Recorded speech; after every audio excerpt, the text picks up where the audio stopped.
Light रे का मतलब ये है कि अगर हम एक लाइन से रिप्रेजेंट करें लाइट को कि वो किस डायरेक्शन में जा रही है, ठीक है, तो उसको कहते हैं लाइट रे। लाइट रे एक लाइन है जो लाइट के पाथ को रिप्रेजेंट करती है, ठीक है। एक पतला सा बीम बोल सकते हैं कि जैसे तो अगर पानी निकल रहा है किसी पाइप से और उस पाइप के मुंह पे यानी जहाँ से पानी निकल रहा है पाइप के ओपनिंग पे हम एक छन्नी रख दें, छन्नी जो आटा छानने वाली छन्नी होती है, अगर उसको रख दें तो उसके होल्स से पतले पतले वाटर स्ट्रीम्स निकलते हुए दिखाई देंगे, ठीक है। तो अगर हम एक लाइट का सोर्स है और उसके सामने हम एक छन्नी रख दें जिसमें बहुत ही छोटे छोटे होल्स हों, तो उन होल्स से जो लाइट की एक पतली सी लाइन जैसी निकलती दिखाई देगी, उसको हम लाइट रे कह सकते हैं, ठीक है। तो लाइट रे क्या है? लाइट का रिप्रेजेंटेशन है कि लाइट किस डायरेक्शन में जा रही है, ठीक है। और 10th क्लास में हमने क्या पढ़ा था? Light travels in straight line, light straight line में चलती है, ठीक है। तो ये वाली बात गलत नहीं है बट ये इनकम्प्लीट है क्योंकि 10th क्लास में उतनी अंडरस्टैंडिंग नहीं होती है हमारे पास कि वहाँ पर पूरे डिटेल में सारी बात बताई जा सके। तो 10th क्लास में ये बता दिया जाता है कि light travels in straight line, तो असली बात वो नहीं है। असली बात ये है कि लाइट का पाथ कर्व्ड भी हो सकता है, जैसा हम लोग आगे पढ़ेंगे। आगे जो फिनोमिनन होता है डिफ्रैक्शन में ये हम पढ़ेंगे कि लाइट का पाथ कर्व्ड भी हो सकता है, हमेशा स्ट्रेट लाइन हो, ज़रूरी नहीं है। तो फिर इसका ये मतलब बिल्कुल भी नहीं है कि हमने जो 10th क्लास में पढ़ा था वो गलत है, वो गलत नहीं था, वो इनकम्प्लीट इन्फॉर्मेशन था। तो light travels in straight line की बजाय हमें यहाँ पर क्या पढ़ना चाहिए? ए लाइट रे, ठीक है, light ray travels in straight line. ये बात सही है क्योंकि जब हम रे ऑप्टिक्स की बात करते हैं तो लाइट को एक लाइन से रिप्रेजेंट करते हैं, तो उस केस में ये वाली बात सही है कि लाइट स्ट्रेट लाइन पाथ में चलती है, ठीक है, यानी कि light ray travels in straight line path. Okay, तो अगर लाइट रेज का एक हमारे पास कलेक्शन हो, ऐसे बहुत सारे लाइट रेज हैं, ठीक है, तो इसको बोला जाता है बीम ऑफ लाइट, जिसमें बहुत सारे लाइट रेज होंगे और सब एक ही डायरेक्शन में जा रहे हैं, तो इसको हम बोलते हैं बीम ऑफ लाइट। तो बीम ऑफ लाइट इस तरह से भी हो सकता है, पैरेलल बीम भी हो सकता है और कन्वर्जिंग या डाइवर्जिंग बीम भी हो सकता है। सपोज ऐसे आ रही लाइट रे, सारी लाइट रेस एक पॉइंट पर जाकर के मिल जाती हैं, तो हम इसको बोलते हैं कन्वर्जिंग बीम ऑफ लाइट, ठीक है, this is converging beam of light. और इसका उल्टा अगर हो, यानी कि एक पॉइंट से लाइट रेस शुरू हो करके ऐसे डाइवर्ज हो जाती हैं, डाइवर्ज मतलब अपने इनके बीच का डिस्टेंस बढ़ता चला जाता है, then this is known as diverging beam of light, diverging beam, ठीक है। तो ये तो हो गई लाइट रेस के बारे में बात, इतना काफ़ी है लाइट रेस के बारे में। अब हमें पढ़ना है रिफ्लेक्शन और रिफ्रैक्शन, हालांकि 10th क्लास में भी पढ़ चुके हैं, फिर भी थोड़ा सा रिवीजन के लिए। तो रिफ्लेक्शन ऑफ लाइट रेस पहले हम पढ़ते हैं प्लेन मिरर से, ठीक है, reflection of light rays.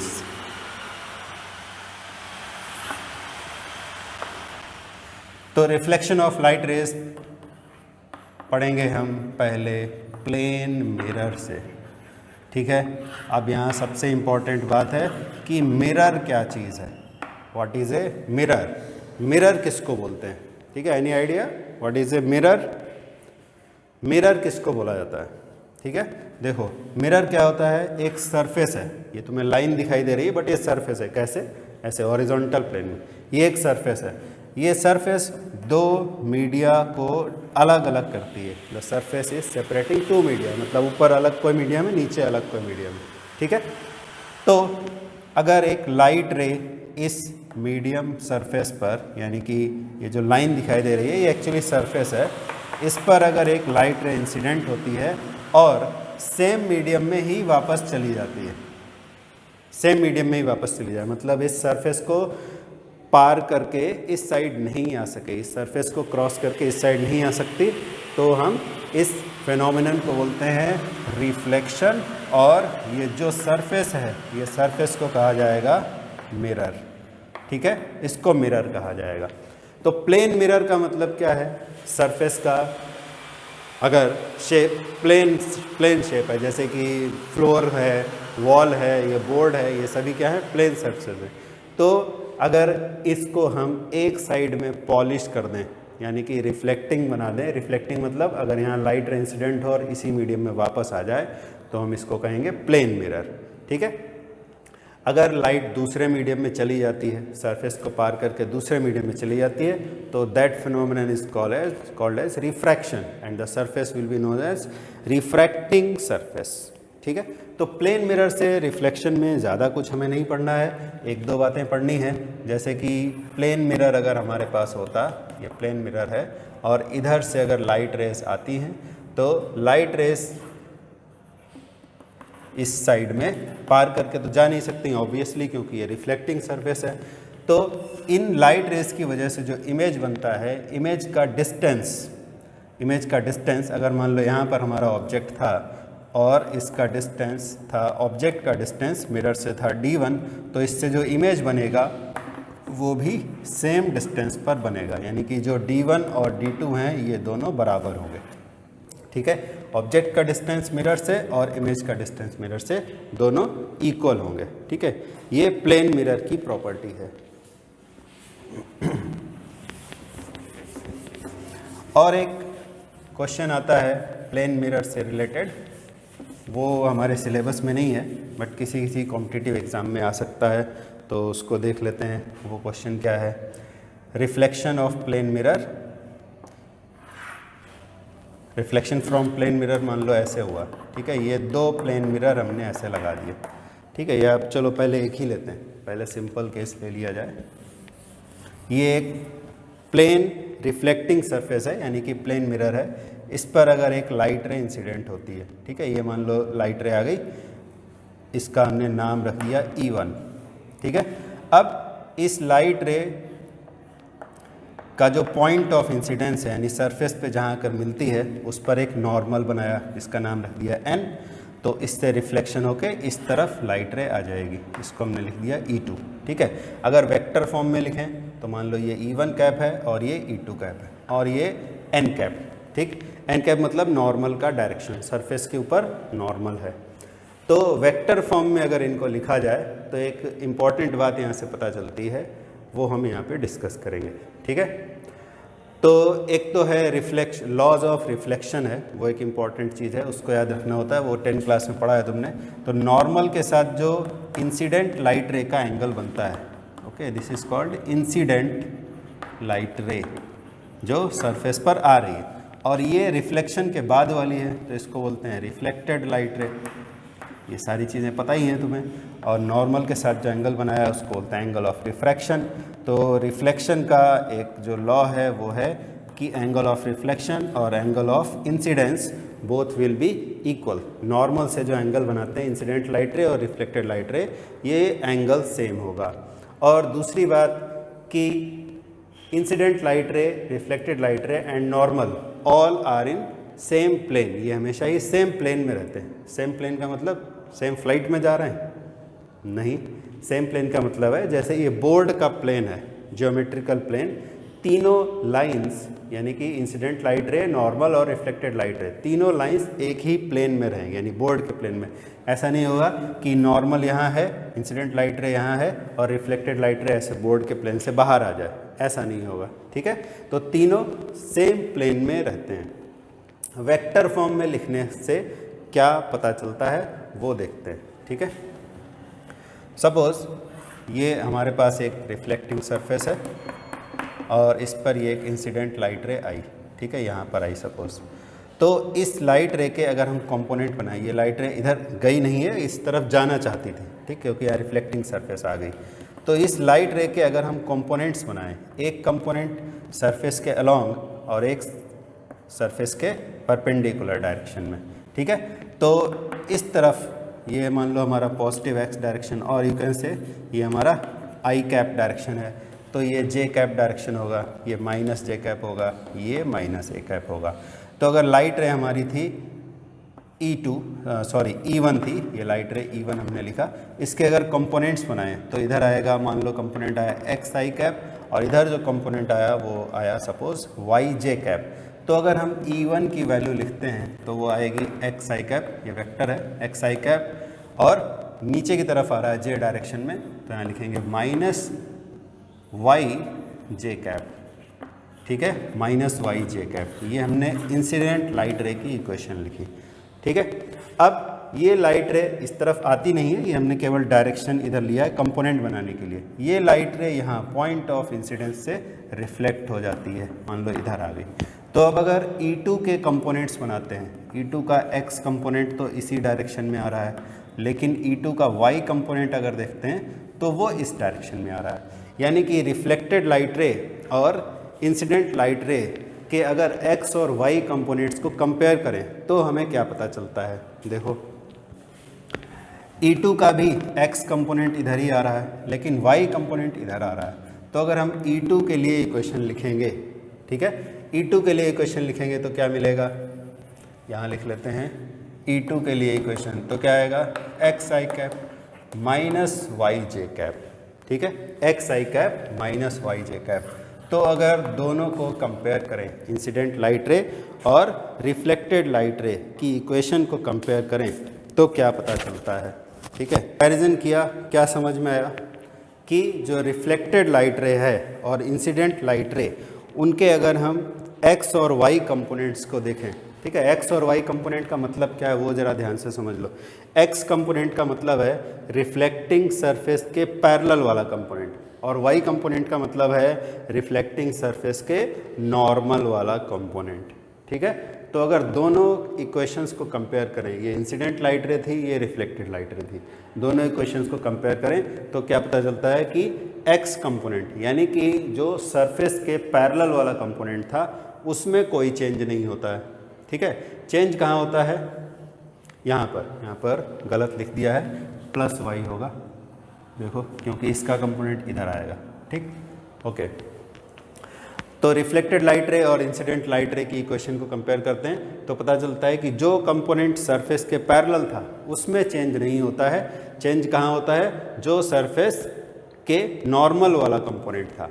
Incident light रे में वाई कंपोनेंट नीचे आ रहा था, ये हमारी इंसिडेंट लाइट रे थी, इसका वाई कंपोनेंट इधर आया, लेकिन जो रिफ्लेक्टेड लाइट रे थी उसका नॉर्मल कंपोनेंट पहले से अपोजिट डायरेक्शन में आता है। तो ये एक इम्पॉर्टेंट बात है, इसको याद रखना है कि जब भी प्लेन मिरर से रिफ्लेक्शन होगा तो इंसिडेंट लाइट रे का वो कंपोनेंट जो सरफेस के पैरेलल है उसमें कोई चेंज नहीं आएगा, लेकिन जो कंपोनेंट सरफेस के नॉर्मल है उसका डायरेक्शन पहले से अपोजिट हो जाएगा, ठीक है। अब और एक एग्जांपल देखते हैं जिसमें हम 2 बार रिफ्लेक्शन देखेंगे।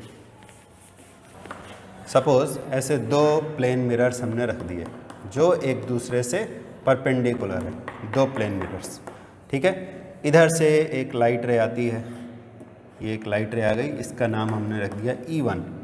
यहाँ पर रिफ्लेक्शन हुआ, रिफ्लेक्शन होकर के लाइट रे इधर गई, ये एंगल ऑफ इंसिडेंस, ये एंगल ऑफ रिफ्लेक्शन। यहाँ पर दोबारा से रिफ्लेक्शन हुआ, ठीक है। तो ये E1 लाइट रे है, ये है E2, और इस लाइट रे का नाम रख दिया हमने E3, ठीक। तो E1 के लिए अगर इक्वेशन लिखें, E1 के लिए इक्वेशन, तो E1 देखो इस तरफ जा रहा था, तो E1 का अगर x कंपोनेंट लेंगे, इधर हमने लिया है प्लस x, तो इधर क्या हो जाएगा माइनस x, इधर लिया है प्लस y, तो इधर हो जाएगा माइनस y। तो हमारा E1 ऐसे जा रहा था। E1 के अगर कंपोनेंट बनाएंगे तो x कंपोनेंट आएगा, यानी हॉरिजॉन्टल कंपोनेंट आएगा माइनस x डायरेक्शन में, और नॉर्मल कंपोनेंट आएगा माइनस y डायरेक्शन में। तो E1 के लिए इक्वेशन लिखेंगे तो क्या आएगा माइनस एक्स आई कैप माइनस एक्स आई कैप माइनस वाई जे कैप, ठीक है। ये E1 की इक्वेशन आ गई।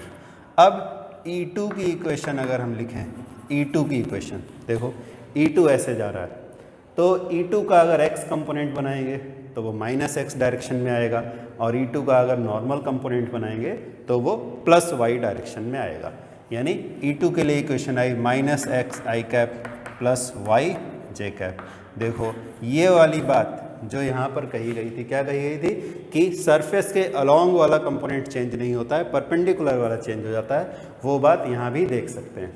इंसिडेंट लाइट रे का एक्स कंपोनेंट नेगेटिव डायरेक्शन में था, रिफ्लेक्टेड का भी एक्स कंपोनेंट मतलब एक्स और वाई याद करने की बजाय याद रखो कि सरफेस के अलोंग वाला, तो E1 का सरफेस के अलोंग वाला माइनस एक्स डायरेक्शन में था, E2 का भी सरफेस के अलोंग वाला माइनस एक्स डायरेक्शन में ही आ रहा है। ठीक है, वाई कंपोनेंट मतलब सरफेस के नॉर्मल वाला, तो यहाँ सरफेस के नॉर्मल वाला आ रहा था माइनस वाई डायरेक्शन में, लेकिन E2 का जो नॉर्मल कंपोनेंट है वो प्लस वाई डायरेक्शन में आ रहा है। देखो, तो ये वाले कंपोनेंट का डायरेक्शन चेंज हो गया। कौन सा वाला? जो सरफेस के नॉर्मल था, जो सरफेस के पैरेलल था, उसका कंपोनेंट चेंज नहीं होता है, मतलब उसका डायरेक्शन चेंज नहीं होता है। अब E2 के बाद यहाँ रिफ्लेक्शन हुआ और E3 हो गया। ठीक है, तो अगर E3 के लिए इक्वेशन लिखें तो क्या आएगी? E3 के लिए इक्वेशन लिखेंगे तो क्या इक्वेशन आएगी? कमेंट्स में बोल सकते हैं। E3 के लिए इक्वेशन क्या होगी? डायग्राम देखकर बताओ। बस क्या याद रखना है, सरफेस के अलोंग वाला कंपोनेंट चेंज नहीं होता है, नॉर्मल वाला कंपोनेंट चेंज हो जाता है। तो E2 के बाद E3 गया। ठीक है, तो E3 का अगर हम दो कंपोनेंट बनाएं, E3 ऐसे था, देखो इधर से बनाते हैं, E3 ऐसे था, तो E3 का सरफेस के अलोंग कंपोनेंट कौन सा होगा? वाई वाला। ठीक है, इससे कंफ्यूज नहीं होना कि सरफेस के अलोंग है तो वाई कैसे हुआ। अगर E3 के रेस्पेक्ट में देखेंगे तो सरफेस के अलोंग प्लस वाई आएगा। ठीक है, और सरफेस के परपेंडिकुलर अगर E3 का कंपोनेंट देखेंगे तो वो प्लस एक्स डायरेक्शन में आएगा। ठीक है, तो इसलिए अगर हम E3 की इक्वेशन लिखेंगे तो वो आएगा प्लस एक्स आई कैप प्लस वाई जे कैप। ठीक है, अब ज़रा कंपेयर कर लो, E2 और E3 को कंपेयर करो। देखो, यहाँ पे माइनस एक्स था, यहाँ पे हो गया प्लस एक्स, यहाँ प्लस वाई था, यहाँ रहा प्लस वाई। ठीक, तो इससे कंफ्यूज नहीं होना कि एक्स कंपोनेंट सेम रहेगा, वाई चेंज हो जाएगा, वैसा याद नहीं रखना। तुम्हें याद क्या रखना है? सरफेस के अलोंग वाला कंपोनेंट चेंज नहीं होगा, सरफेस के नॉर्मल वाला चेंज होगा। तो अगर E2 से E3 को देखें, इस पॉइंट के लिए ये पॉइंट ऑफ इंसिडेंस था मान लो P1 और ये था P2 पॉइंट ऑफ इंसिडेंस के लिए अगर देखो तो E2 was the incident light ray and E3 was the reflected light ray। ठीक है, तो E2 था इंसिडेंट लाइट, ये उसकी इक्वेशन थी।